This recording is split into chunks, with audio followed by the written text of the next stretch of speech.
I guess I've been, addicted since, I was a little boy. My parents, they had fidget spinners when they were younger, so they were just kind of like, here you go, pass it on to the next generation. Here I am.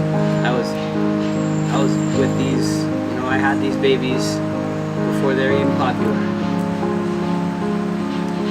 So I guess I've had them before they were popular.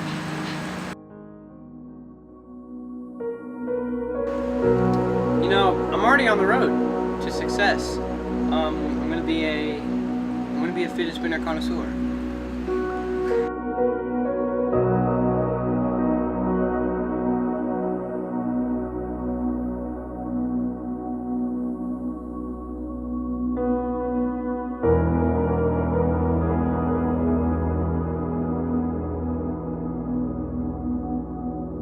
Overall, these babies are gonna help me fidget through life. And I mean it.